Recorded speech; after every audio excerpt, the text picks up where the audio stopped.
Pues buenos días a todos, gracias a los que están conectados. Para la Fundación Mexicana para la Salud Hepática, Fundepa, es un gusto celebrar con ustedes un año más el Día Mundial contra las Hepatitis. El Día Mundial contra las Hepatitis se conmemora el 28 de julio cada año bajo un mismo tema para crear conciencia de la carga global de las hepatitis virales y para influenciar un cambio real en la prevención de estas enfermedades y el acceso a pruebas y tratamiento. En 2023 el tema es No vamos a esperar. Esta conmemoración es una fecha oficial de la Organización Mundial de la Salud y está orquestada por la Alianza Mundial contra las Hepatitis, de la que Fundepa es orgulloso miembro.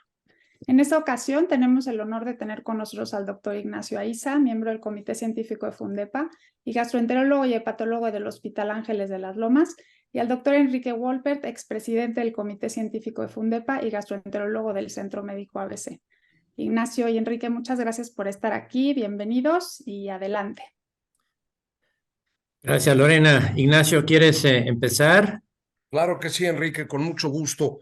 Pues nada más recordar el por qué se celebra este día. El 28 de julio es el cumpleaños del doctor Baruch Blumberg, Benny Bloomberg, quien es el descubridor del virus de la hepatitis B. En 1967 se descubrió, él desarrolló la primera vacuna un par de años después, y en el 76 pues fue honrado con el premio Nobel por todo este trabajo. Entonces, pues en celebración de su cumpleaños, él murió en el 2011, en celebración de su cumpleaños, pues tenemos el Día Mundial de la Hepatitis, que es pues un día muy importante a nivel mundial, valga la redundancia, para hacer conciencia de las hepatitis virales a nivel mundial, que son un problema de salud enorme, ¿no? Se calcula que 1 millón de personas todos los años mueren a causa de las hepatitis virales.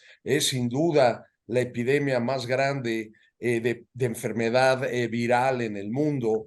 Se calcula que la hepatitis B es 8 veces más común que el VIH, y la hepatitis C, pues 2 veces más común que el VIH a nivel mundial, ¿no?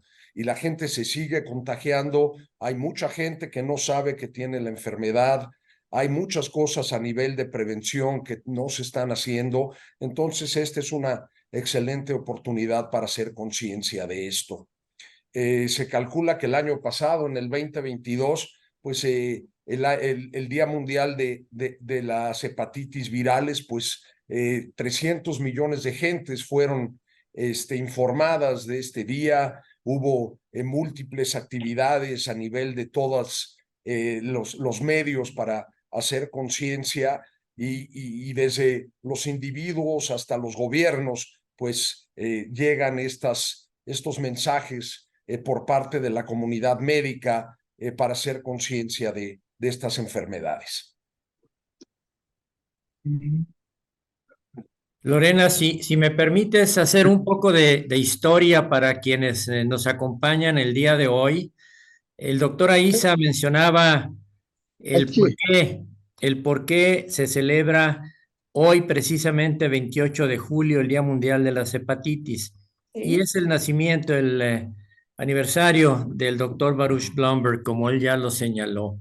Pero la historia nos dice que en los años 60, que no conocíamos los virus por su letra, virus A, virus B, virus C, pero sí sabíamos que había distintos tipos de hepatitis. Uno de incubación muy breve, muy corta, que se daba más bien en la infancia, que evolucionaba hacia la curación en la inmensa mayoría de los casos sin ningún tratamiento, y que después se confirmó sería el virus de la hepatitis A. Pero el doctor Blumberg, que era un hematólogo, hemato-oncólogo, trabajaba en el Hospital Fox Chase en Filadelfia, en el estado de Pensilvania, y él buscaba determinantes genéticas en todo el mundo para ver cómo se vinculaban con algunos padecimientos. Y ciertamente en la sangre de un aborigen australiano encontró un nuevo antígeno. Él no sabía qué era, pero era un nuevo antígeno, se había descrito, y luego vio que reaccionaba con el suero de un enfermo con hemofilia que había sido multitransfundido. Esto fue por el año 64-65 del siglo pasado, y luego encontró que este antígeno también reaccionaba con el suero de enfermos con leucemia, que obviamente habían sido multitransfundidos también, y le llamó antígeno Australia, porque había sido descrito en la sangre de un aborigen australiano. Y su primer artículo dice: un nuevo antígeno, a new antigen in leukemia sera, en el suero de enfermos con leucemia. Y muy poco tiempo después, en el banco de sangre en Nueva York y con los mismos estudios de Blumberg y su grupo, se pudo precisar que este antígeno era llamado antígeno Australia en ese momento, era el antígeno del virus de la hepatitis B, esta hepatitis que le llamábamos del suero homólogo o de incubación lenta, y muy rápidamente, en unos cuantos años, pues se precisó. Antígeno Australia es igual al antígeno de superficie de la hepatitis B, y posteriormente, como ya lo señalaba Ignacio, se describió otros virus que ahora son tan importantes como el virus B, que es el virus de la hepatitis C, y hoy tendremos la oportunidad de hablar pues de todas las hepatitis. Lorena, tú nos dices cómo vamos desarrollando el tema, si por abecedario o bien por la importancia de cada uno de estos virus, y el papel que la Fundación Mexicana para la Salud Hepática ha tenido desde antes de que se iniciara la celebración del Día Mundial.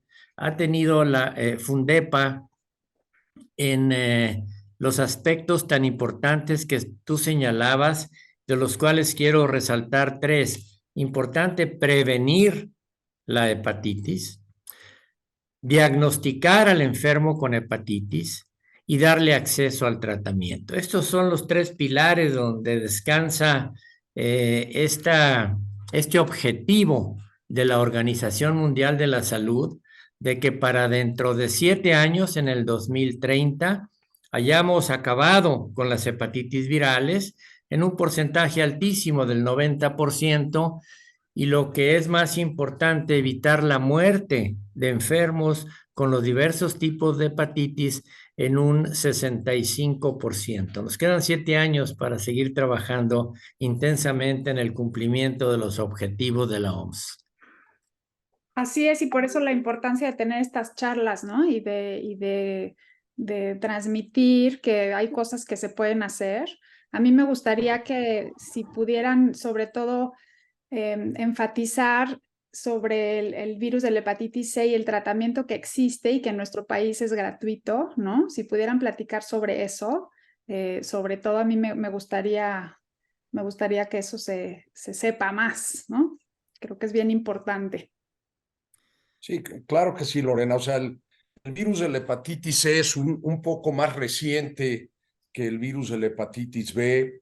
Después de que se detectó y se caracterizó al virus de la hepatitis B, durante muchos años, durante 20 años, sabíamos que existía otra hepatitis, que era una hepatitis que se contagiaba normalmente por vía parenteral, por vía de contacto de sangre con sangre. En esa época la llamábamos hepatitis no A, no B, y fue en 1989 cuando en la corporación Chiron en California se detectó por primera vez la presencia de un virus en miles de pacientes que tenían esta hepatitis no A, no B, y fue ahí a donde se descubrió el virus de la hepatitis C. Hace un par de años, los tres descubridores del virus de la hepatitis C, el doctor Harvey Alter, el doctor Michael Houghton y el doctor Charlie Rice, también fueron condecorados con el Premio Nobel de Medicina por este trabajo y por este descubrimiento. Y uno de los cambios más importantes de finales del siglo pasado y de principios de este ha sido el desarrollo en el tratamiento del virus de la hepatitis C, que es un virus que afecta pues calculamos más o menos que entre el 0.5 y el 1% de la población mundial, y existen ya desde hace tiempo varios tratamientos, originalmente el tratamiento que utilizábamos, que era un tratamiento a base de unas inyecciones de interferón y unas pastillas, pues era un tratamiento lleno de efectos secundarios con un índice de cura muy bajo, pero a partir del 2014 contamos ya con tratamientos orales finitos. El tratamiento dura entre 8 y 12 semanas, con un tratamiento oral sin efectos secundarios, el cual cura prácticamente a todos los pacientes con hepatitis C. Y eso ha sido en verdad uno de los avances más importantes del principio de este siglo. Y en México, efectivamente, como decías, Lorena, es un tratamiento que es completamente gratis, ¿no? Y es un honor, en verdad, decir esto de México, ¿no? No hay muchos países, en verdad, en el mundo a donde el tratamiento para esta enfermedad es gratis, y pues es algo, es un paso muy, muy grande hacia adelante en este proyecto que bien dijo Enrique de la Organización Mundial de la Salud, de tratar de en verdad abatir a las enfermedades virales para el año 2030. En relación a los diversos tipos de hepatitis, ¿por qué se señalan con letras? Pues porque así fueron descritos, de manera que el virus de la hepatitis A, que es muy frecuente, pero puede pasar desapercibido, se da mucho en los niños, es una hepatitis que se adquiere por contacto con el virus que está en elementos contaminados, en las heces, en alimentos, y tiene una duración muy breve. En un par de semanas el niño está bien, está curado. En ocasiones ni siquiera se hace el diagnóstico porque es tan rápido y no hay necesariamente esta coloración amarillenta de la piel, que es la ictericia, que entonces sí el diagnóstico es muy fácil.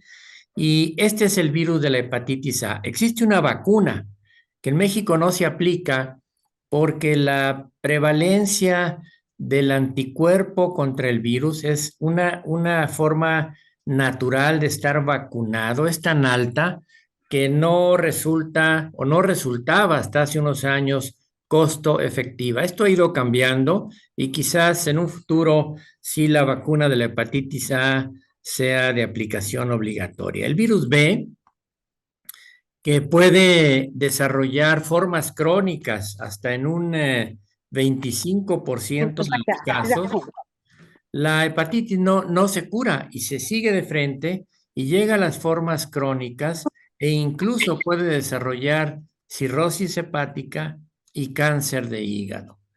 Y luego el virus C, que como bien señaló Ignacio, cuando no lo conocíamos en su estructura molecular, pues como no era virus A y no era virus B, así le llamábamos hepatitis no A, no B, pero era muy frecuente en casos de transfusión sanguínea contaminada, sobre todo antes de 1995. A partir de entonces ya la aplicación de sangre segura en los bancos de sangre del país pues eliminó prácticamente la hepatitis C por transfusión. Pero ahora hay muchos casos en donde la hepatitis C se transmite por agujas contaminadas, por tatuajes en donde las tintas no son manejadas de manera estéril, de tal manera que la prevalencia de la hepatitis C en el mundo, pues alrededor del 1% es altísima. Existen, y después de muchos años de tratarla y de combatirla, todavía como 54 millones de personas en el mundo con hepatitis C. ¿Qué pasa en México? En México la prevalencia, aunque es variable en los distintos grupos de población, pero digamos que es alrededor del 0.4%, tendríamos como 400,000 pacientes con hepatitis C. Ya curamos a muchos. Estos esfuerzos de todas las instituciones públicas y privadas, el apoyo del gobierno en cuanto a la administración del tratamiento ha hecho que esta cifra baje, pero nos quedan aquellos pacientes, y a esto se refiere el lema de este año del Día Mundial de la Hepatitis: no podemos esperar. Es que hay que ir a buscar ahora a los enfermos. Sabemos dónde están. Están en las comunidades de jóvenes que se aplican drogas ilícitas, desde luego, que se las aplican en la vena y que tienen una posibilidad altísima. Ahí la prevalencia no es 0.4, es 2 o 3 o 4 o 6 o más por ciento. En los sujetos que están privados de la libertad en la cárcel, ahí la prevalencia es también mucho más alta. Y si estos sujetos, además de estar privados de su libertad, tienen tatuajes o consumen drogas o se aplican drogas, todavía se multiplica la posibilidad de tener hepatitis C. Si queremos eliminarla, hay que ir a buscar, perdón, a esta población más difícil, pero que sabemos que tienen virus C.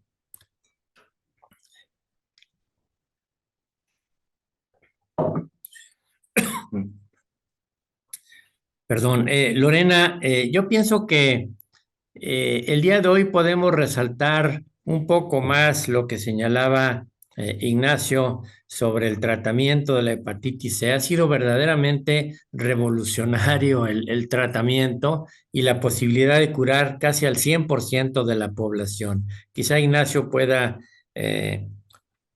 comentar más sobre esto.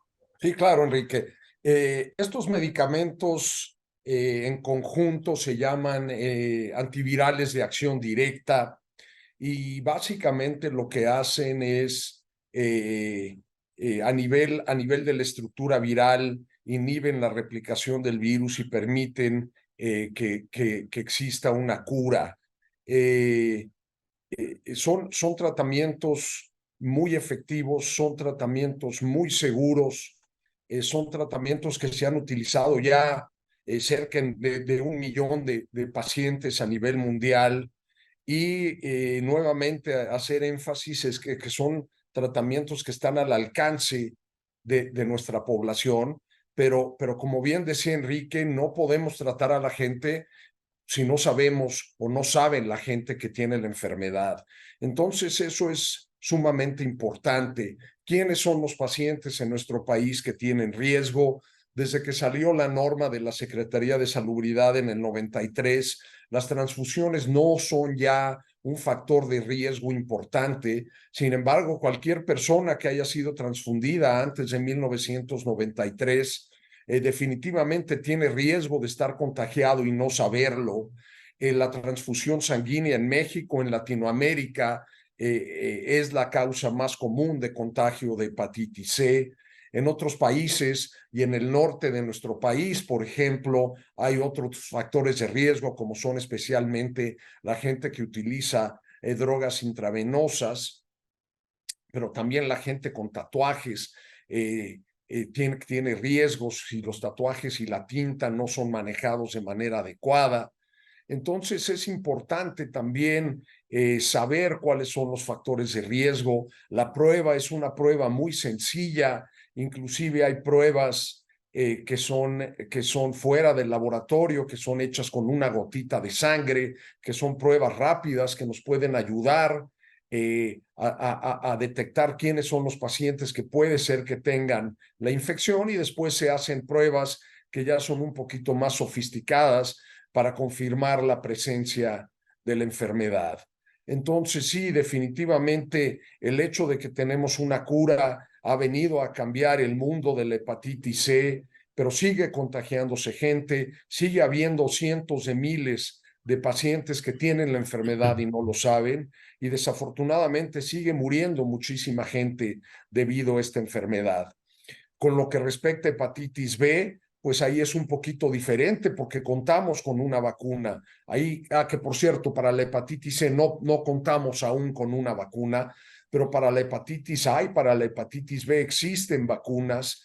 La vacuna de la hepatitis B debe de ser, y ese es uno de los objetivos de la Organización Mundial de la Salud, debe de ser la primera vacuna administrada a los niños cuando nacen, porque esta enfermedad se contagia de madre a hijo, se contagia por una manera vertical. Entonces, es importante que los niños sean vacunados una vez que nacen, que las mujeres se efectúe un escrutinio en mujeres embarazadas para tratar de detectar aquellas que puedan tener la infección, porque una vez que se transmite el virus al niño, desafortunadamente el sistema inmunológico del recién nacido no es muy bueno para poder erradicar al virus, y alrededor del 95% de los niños que sean contagiados en el nacimiento desarrollan una enfermedad crónica. Se calcula que casi 300 millones de gentes a nivel mundial, esto es un número en verdad aterrador, tienen hepatitis B, y la gran mayoría de ellos se contagian de esta manera de madres a hijos. Entonces, es una enfermedad que se puede prevenir.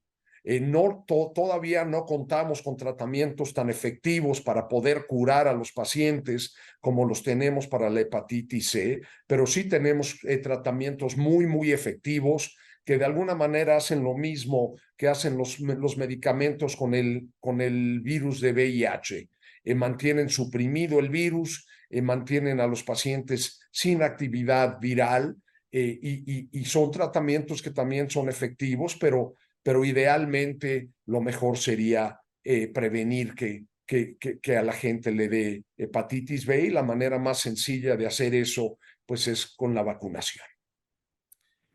¿Qué han hecho los diversos países en el mundo para acercarnos a estos objetivos de la Organización Mundial de la Salud? Eliminar el virus de las hepatitis y eliminar las muertes por hepatitis virales. Pues se asocian, como lo hemos hecho en México, con la Fundación Mexicana para la Salud Hepática y las instituciones de salud. Y así pues se formó desde que la OMS en 2006 lanzó esta iniciativa en su Asamblea General, pues se constituyó una coalición global para detener las hepatitis. En México hay una coalición para el estudio de la hepatitis C solamente, pero están incluidas todas. Como bien señaló el doctor Aiza, hepatitis A y B ni siquiera deberíamos de tenerlas en el momento actual. Hace más de 30 años que existen las vacunas muy poderosas para evitar estas hepatitis, y sin embargo lo seguimos viendo, las seguimos tratando, y siendo la hepatitis B un virus distinto al C, la hepatitis B es un virus DNA, entonces la naturaleza del virus lo que no nos permite eliminarlo, como si eliminamos el virus de la hepatitis C, pero podemos tenerla controlada y evitar que el enfermo se deteriore, que avance a formas crónicas, a cirrosis y a cáncer de hígado. Pero, ¿qué más necesitamos hacer para lograr estos objetivos de la Organización Mundial de la Salud?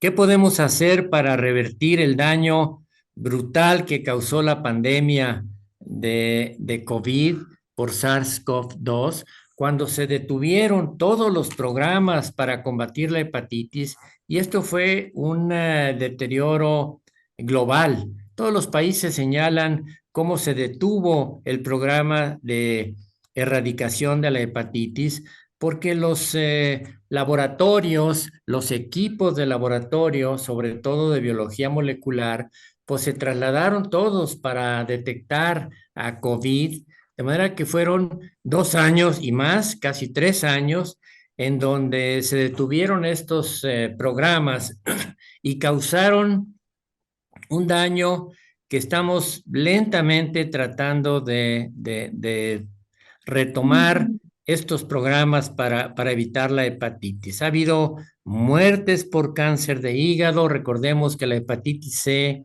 es ahorita la primera causa de cirrosis. Es la primera causa para hacer un trasplante de hígado. O sea, sigue siendo una enfermedad que tenemos que buscar esos casos que yo comentaba, en donde hay la mayor prevalencia, para tratarlos y eliminar. Pero Déjenme decirles que a partir del 2022, una vez que la epidemia, la pandemia de COVID-19 empezó a disminuir, sabemos que no se ha acabado, pero sí como problema de salud pública ha disminuido considerablemente, se han retomado los esfuerzos para detener hepatitis C y hepatitis B. Y vemos a diario cómo países, en Europa recientemente, en el Parlamento Europeo, se tuvo una reunión que tuvo como título The Final Push for Elimination of Hepatitis, es decir, el empujón final. Y hay países que ya lo han logrado. En Egipto se ha logrado, en Australia están muy cerca de lograrlo, algunos países europeos también. Y recientemente el doctor Aiza y la doctora Cisneros, que representaban en ese momento a la Asociación Mexicana para las Enfermedades del Hígado, se reunieron con la Asociación Americana para el Estudio del Hígado y con la Asociación Canadiense para el Estudio del Hígado. Y ahí nos invitaron a hablar sobre lo que ha hecho Fundepa, por ejemplo, en relación a este problema y ponernos de acuerdo los tres países de cómo juntos vamos a tratar de llegar a cumplir con esos compromisos de la Organización Mundial de la Salud. Fue una reunión muy interesante en la ciudad de Los Ángeles, en donde se llegaron algunas conclusiones y yo pienso que la conclusión final es, busquemos a aquellos que tienen la hepatitis, que sabemos que ahí están, pero hagamos fácil el proceso. La detección en una gota de sangre, pues sí nos dice de manera general quién tiene el anticuerpo contra el virus C, pero luego hay que hacer una prueba más compleja, más costosa, por PCR, por reacción en cadena de polimerasa, para confirmar que tiene el virus. Entonces, lo que tratamos de hacer, y esto es en todos los países, es buscar a esos pacientes. Una vez que los encontramos, hacer el diagnóstico y como no son poblaciones fáciles de seguir, eh, tratar de que en el mismo día tengan la prueba inicial, la confirmatoria y darles ahí el tratamiento que van a tomar, una pastilla todos los días o dos pastillas todos los días por 12 semanas y luego ya ni siquiera tenemos que medir el anticuerpo para ver si obtuvieron lo que se llama respuesta viral sostenida, porque se va a curar, y lo sabemos, entre el 95 y el 98% de los pacientes. Entonces podemos ni siquiera checarlo. Sabemos que ese gran porcentaje se va a curar y así seguir identificando a estos pacientes. Las poblaciones migrantes son un problema grave de salud pública en cuanto a que si tienen virus de la hepatitis C, pues va a ser muy difícil seguirlos para asegurarnos que tomaron el tratamiento y darles acceso al tratamiento. Estos son los escenarios que tenemos y cómo la Organización Mundial de la Salud le pide a los países miembros, México entre ellos, que se unan pues a este gran esfuerzo y en verdad para el 2030 eliminar este grave problema de salud pública como son las hepatitis por virus. De acuerdo, Enrique. Ignacio, ¿quieres agregar algo sobre lo que decía Enrique? Pues no, creo que nuevamente felicitar a las organizaciones gubernamentales, a las organizaciones privadas por todos los esfuerzos que se han hecho y que se van a seguir haciendo para combatir a las enfermedades virales en nuestro país, perdón, a las hepatitis virales en nuestro país. Y tratar de seguir haciendo promoción, tratar de seguir haciendo conciencia. Lo más importante ahorita es la prevención y después de la prevención vacunar a la población y después es detectar a los pacientes que se pueden curar o que se pueden controlar dependiendo de cuál sea el virus que tengan y continuar este esfuerzo, ¿no? Hablando de prevención, yo quisiera preguntarles una cosa. Bueno, como dijeron, la hepatitis viral B se puede prevenir con una vacuna y en teoría en México esta vacuna está disponible y está, de hecho, forma parte de la cartilla de vacunación. Pero ¿cómo podemos saber si me la necesito poner o si ya me la pusieron, si mi mamá no se acuerda? ¿Qué recomendación podrían darnos? Lorena, si tú recuerdas, y está en la historia de la Fundación Mexicana para la Salud Hepática, en el año de 1993 empezaron los esfuerzos por incluir esta vacuna en la cartilla de vacunación.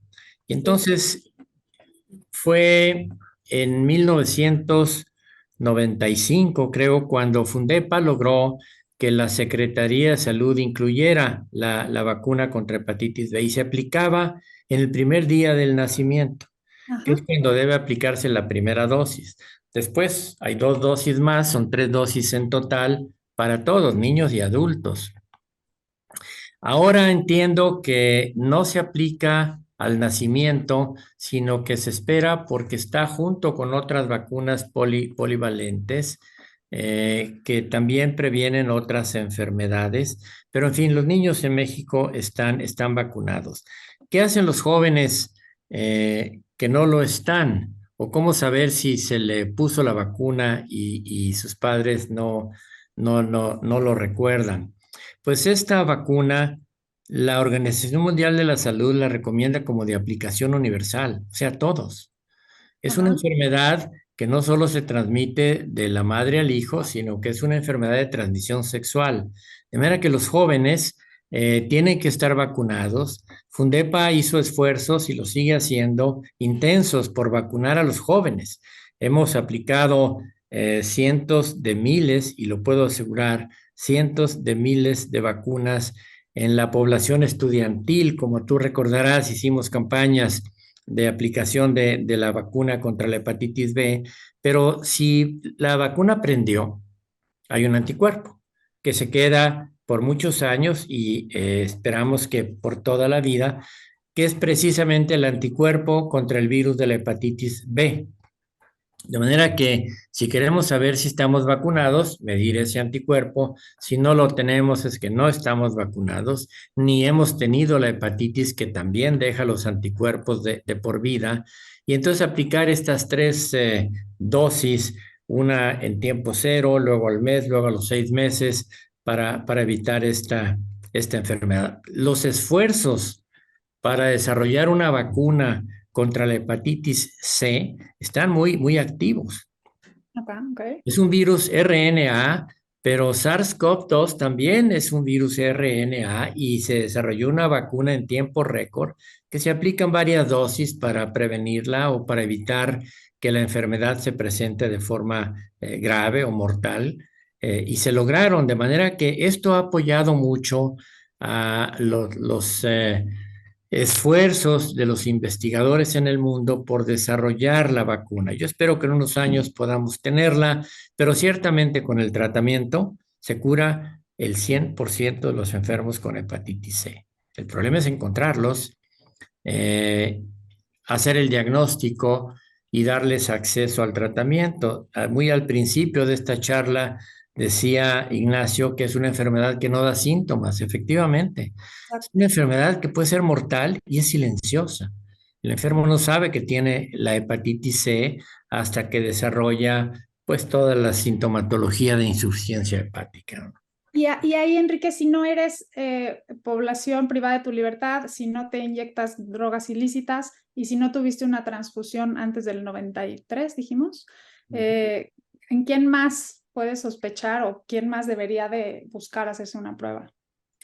Hay un artículo que se publicó esta semana en la revista Liver International, en donde como 10 o más autores mexicanos de diferentes instituciones, del Instituto Nacional de la Nutrición, del Hospital General de México, de la Secretaría de Salud en Mexicali, del Instituto de Salud Pública y de un laboratorio farmacéutico privado.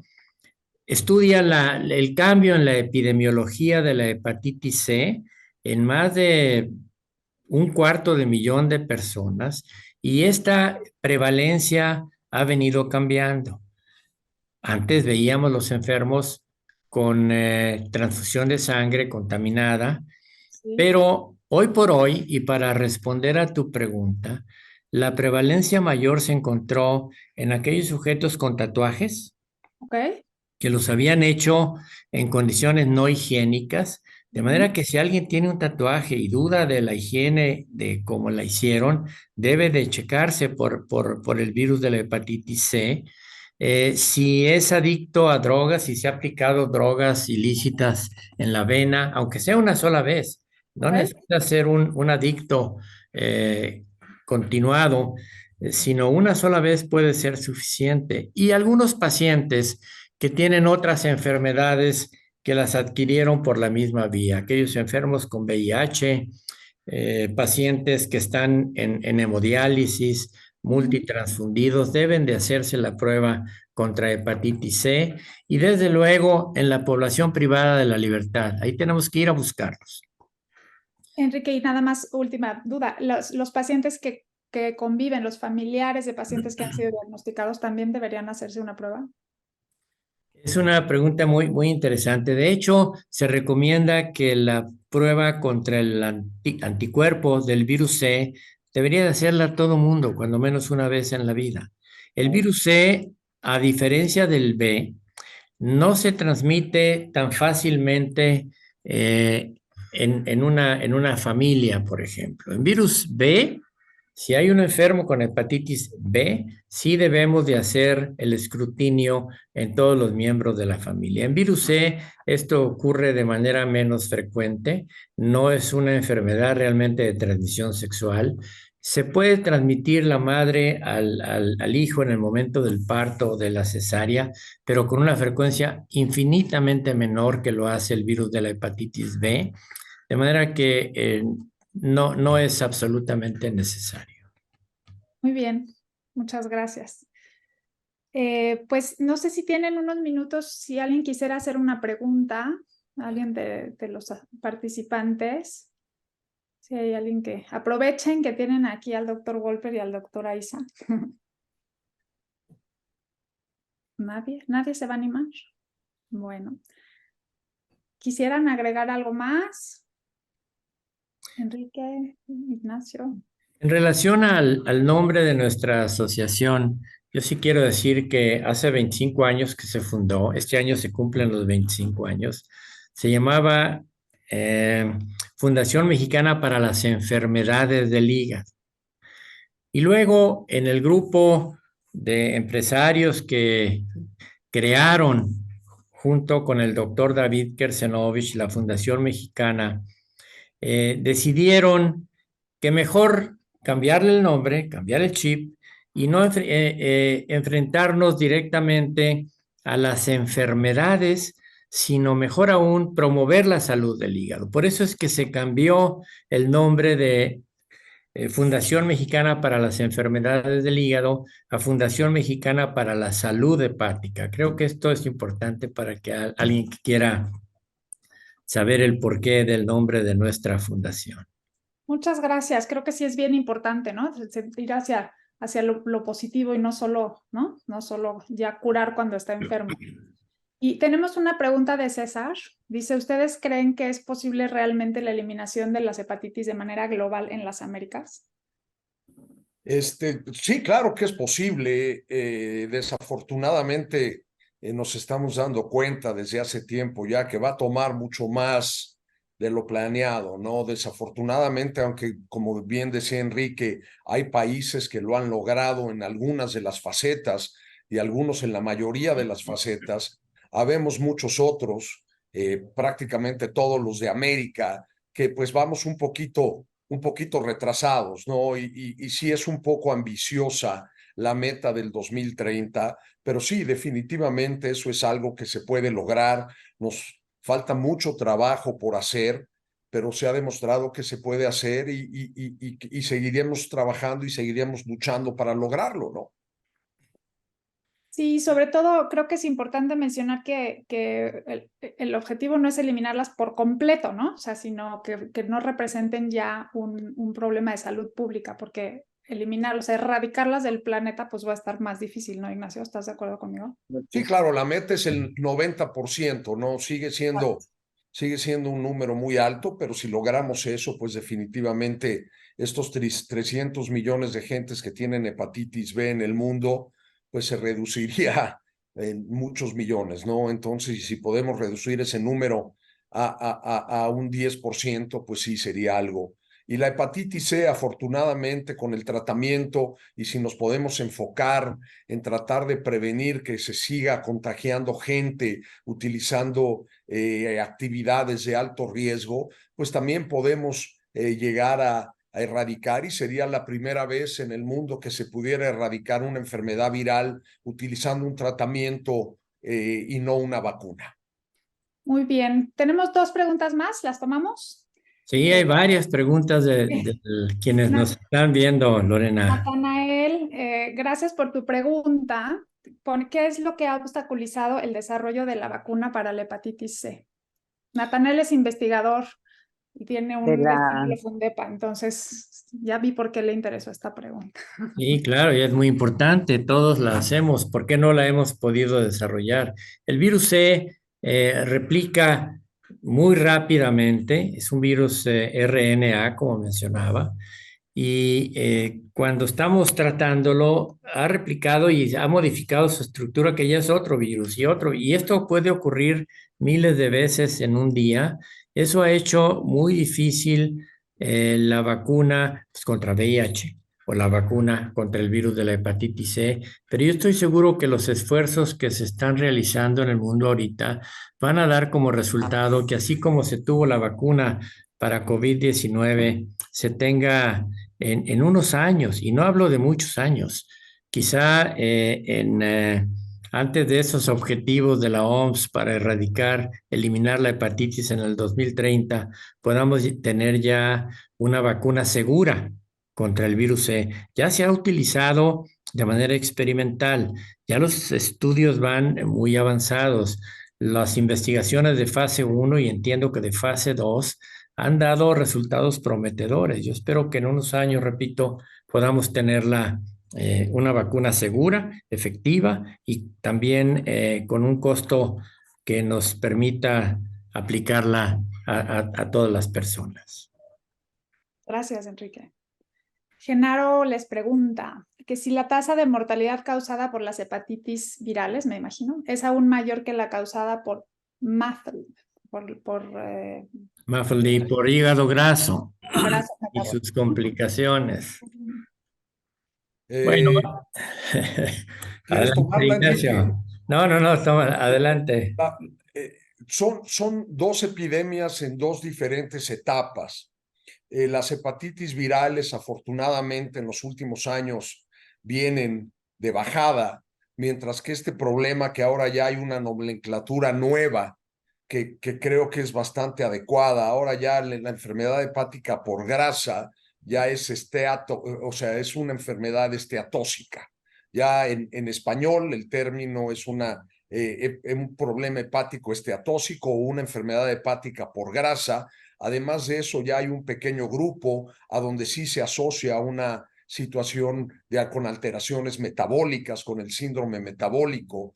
En este momento no es aún todavía la mortalidad la misma que se observa a nivel mundial, especialmente por el altísimo índice de hepatitis B que existe en África y en el lejano oriente.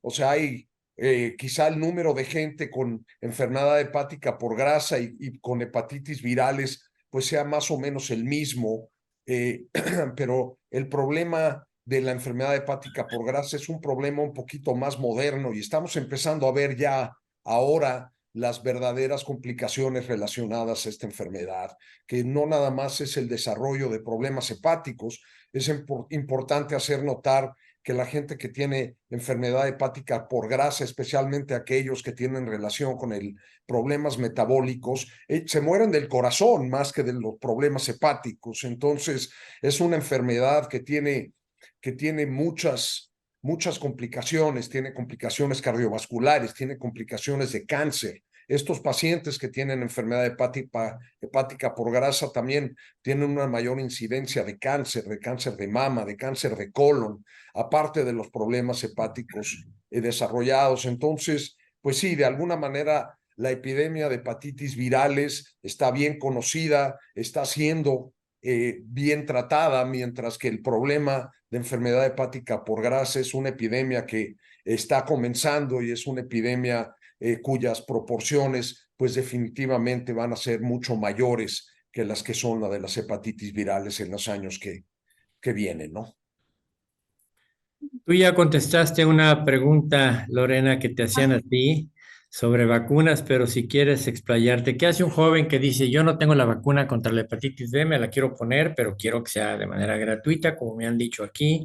¿A dónde acudo? O si tengo hepatitis C ya confirmada y tengo una carga viral muy elevada, ¿a dónde puedo acudir para recibir el tratamiento?